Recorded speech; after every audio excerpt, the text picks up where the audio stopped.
Well, you've got to select a time to plant the trees. Probably the very earliest that the trees are going to become available from the state nursery is mid-December, more likely the first part of January. And so we try to plant the trees between January and March before the growing season begins. Again, we establish the seedlings, we allow the roots to adapt to the new environment. They actually begin elongating in some cases. The air pockets have been closed in. The seedling is ready for that 70 and 80 degree temperature that's going to come in the spring. Now, care at the planting site.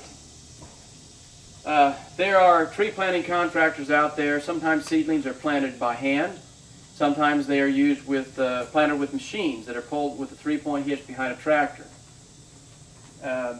It depends on your particular situation how that planting is going to be done.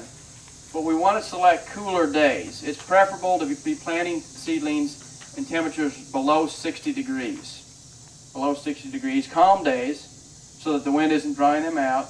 Park your transport vehicle in an area that's protected from the wind, an area that's perhaps shaded.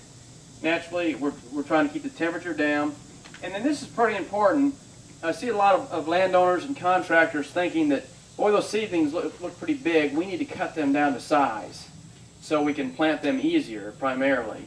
And that's actually a poor practice, particularly the roots, because a great deal of energy is stored in the roots of a tree during the dormant or winter months. Also, energy is stored in the buds of the tree, which of course are above ground. And by whacking the buds off and the roots back, we've essentially shocked the seedling. Now, sometimes there may not be a choice. If the seedlings are so big and the equipment that you have to plant them won't accommodate those seedlings, but that should be the exception rather than the rule, because you're just going to stress a seedling more that's already stressed. It's stressed to begin with because it's been lifted from its environment, rebagged, roots exposed to the open air. So we try to avoid root and top pruning. Some additional thoughts at the planting site. Remember, we're trying to keep the seedlings dormant. Keep them in the sleeping stage, if you will. So conceal the bags until they're ready to be opened, and open the bags only as needed. In other words, when the crew is ready for the bags, open them up at that point.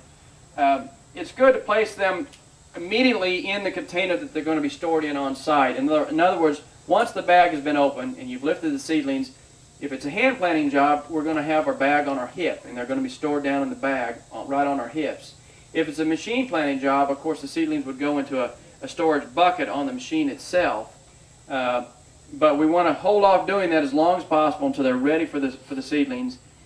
It's good also to keep the seedlings protected from, there are insulation tarps now that are out there that reflect sunlight, and you can actually put your hand underneath the tarp and feel a cooler temperature than the atmospheric temperature outside. And they're relatively inexpensive, so that's something good to think about.